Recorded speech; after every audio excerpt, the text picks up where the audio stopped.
Hello, Nanny Carrot here, doing something very different today and visiting Salisbury, having a little look at some of the history. Like many ancient cities in the UK, there's a lot of evidence of its medieval roots, and you can see some here in street names. The street name gives you an idea of what went on in those streets. Now, Butcher's Row, you could expect to buy meat, this road dates from the 14th century, we know. Silver, fish, all these items you could buy on these streets. Now, this one, Love Lane, was no different. Also dating from the 15th century, this and the surrounding area was known for ladies peddling their wares. And one of the most famous ladies who owned a lot of this area was a lady called Anne Bottenham. She lived in the 14th century. She had quite a few of the businesses here. She also ran a pub called the Ray Door. Now, the Ray Door was an inn, and still is an inn, dating from 1292, with a brothel nearby. According to the pub website, the ladies could show themselves on an external staircase, some of which you can still see. That's the staircase, not the ladies. One of the brothels that Anne owned, she knocked down, or had it knocked down, rather. I can't imagine her knocking it down herself, or maybe I can.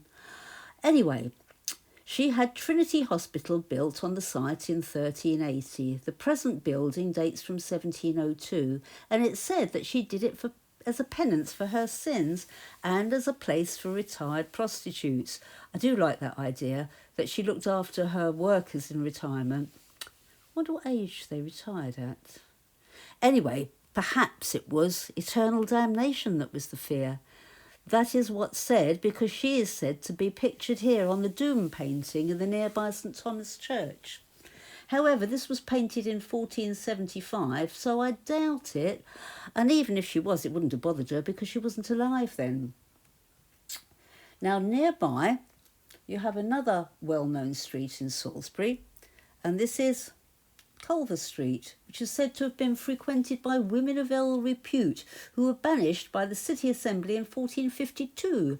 Maybe it's those ladies that are on the Doom painting, all in the view of Salisbury Cathedral close by.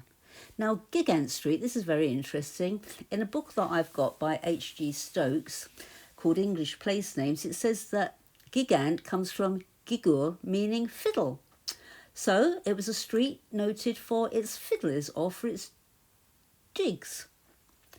And on Gigant Street, you still have an inn playing live music. I do like the idea that the tradition has kept going.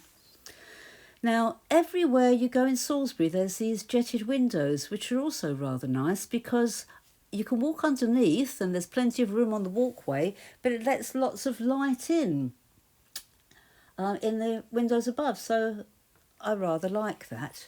And then round the corner here, you've got another well-known building in Salisbury, which is called the Joiners' Hall. You can see it there on the side of the street. It has a Jacobean facade, and it displays the amazing carvings, 5 different men with female bodies. Now, the story goes that they're the city aldermen, whom the artist Henry Beckham fell out with, and therefore insulted them for posterity. However, I don't agree with that, because I think some of them looks like it might be their personality. This one here was rather a generous nature, and then we have somebody who is even more generous in their nature. Just round the corner, there is the Friary. But I'll go into that at another date. So it's Nanny Carrot saying goodbye for now.